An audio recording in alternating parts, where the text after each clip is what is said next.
I think TikTok is trying to poison my brain.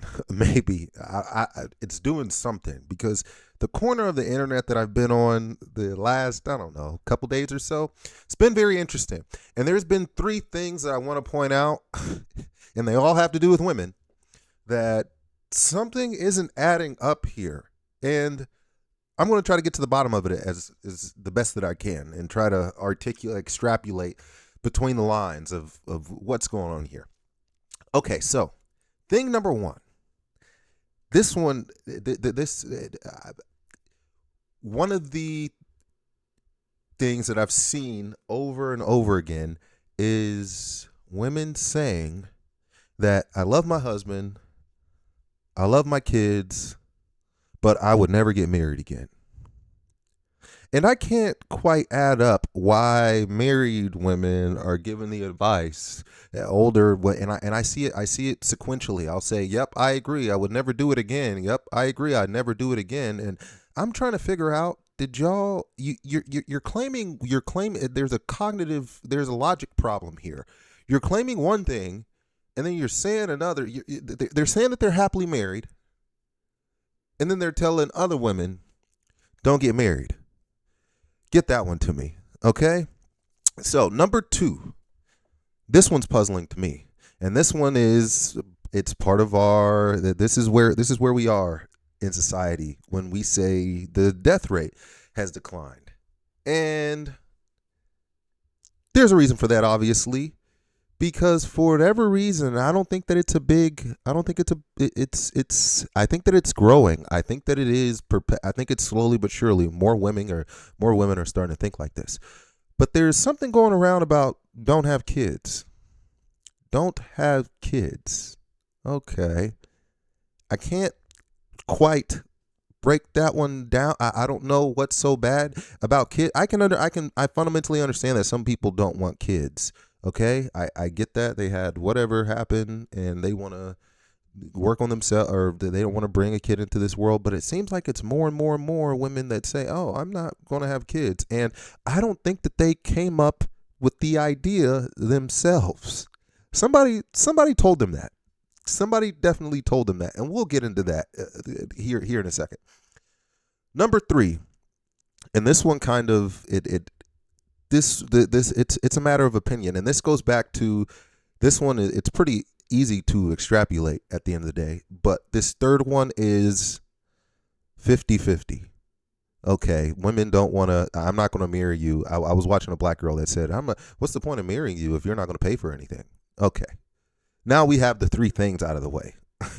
Let's get this. Let's try to piece this together, right?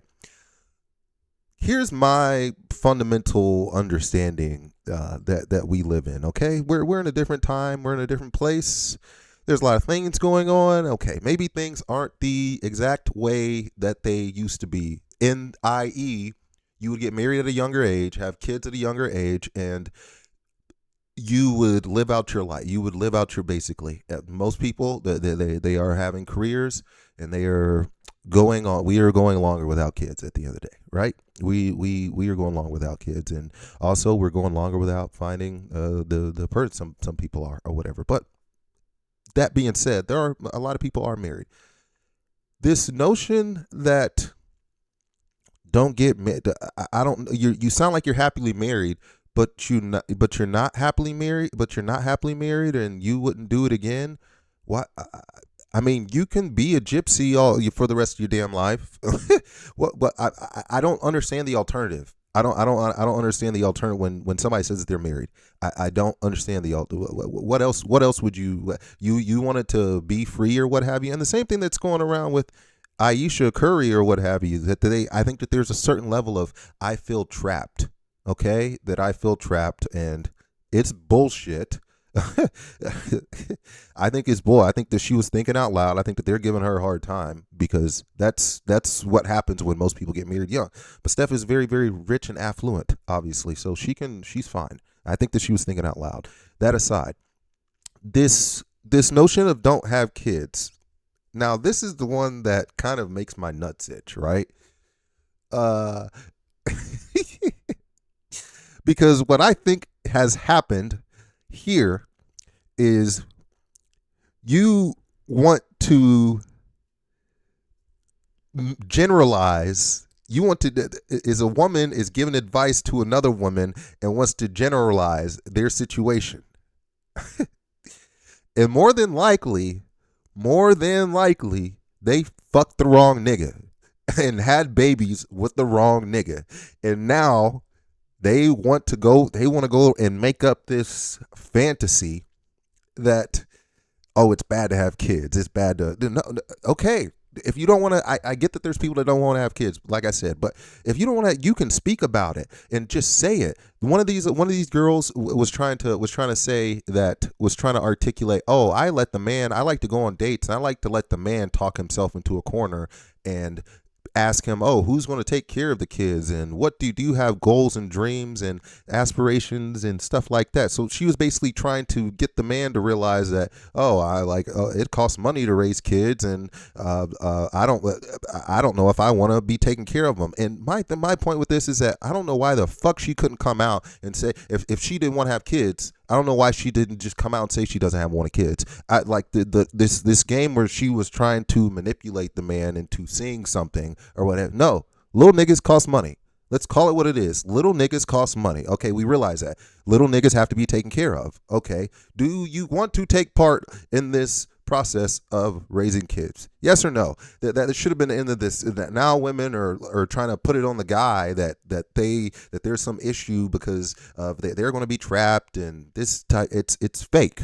Because to me, in a simple sense, it's a lack of a conversation. I think that both of these things are a lack of having a conversation when the relationship started, and I think that problems eventually came up about conversations that weren't spoken about. And if the woman feels trapped or that conversation should have been had. Ultimately, I don't think it's. I really don't think a lot of this is that fucking deep, and it's probably not.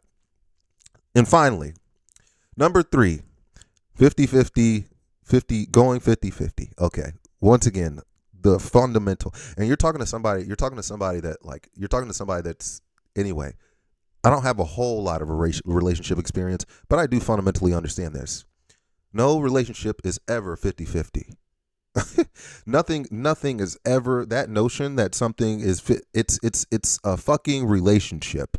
You might walk in to the house and feel like dog shit and not be able to make any food or what have you. You're going to need your partner to come. You might, as a woman, make more money when you first meet the dude or whatever. That doesn't mean that it perpetually stays that way. So this notion that you have to be the provider and do this. What bitch, did you just want a meal ticket? Is that what you wanted? Like a meal ticket? Or you sound like you just wanted a meal ticket, because this it's so fake to me to think that, in general, like I said, with the exchange of with resources that and emotional support, that everything it's supposed to be 50-50 in a relationship. No, that's a lie.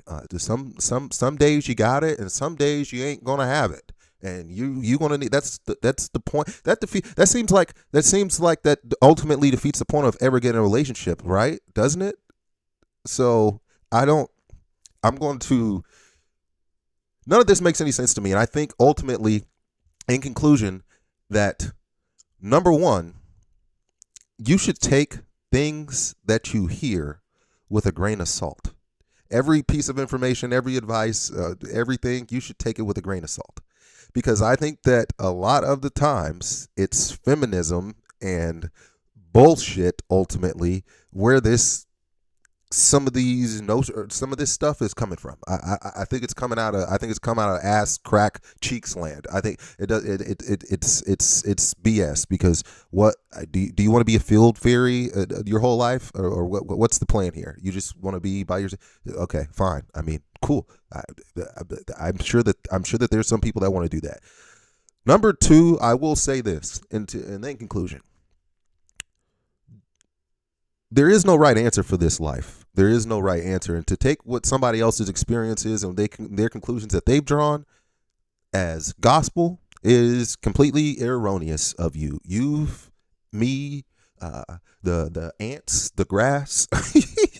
We have all gone through different life cycles and different and had different processes that have made us who we are. And to put your belief because of sometimes you fuck the wrong nigga, the bluntly, onto everybody else is not articulate. It's not intelligent. It's not. So I'm gonna get away from that side of the internet. I need to. That stuff. It's weird. It's weirding me out because I can't. They're logical. There's a lot of logical fallacies. There's logical fallacies going on here. But that's just all I got, guys. You should already know what the deal is. Run on your toes. Keep your mouth closed. Lock your doors and save your throws. And most importantly, you live to fight another day. I'm gonna get out of here.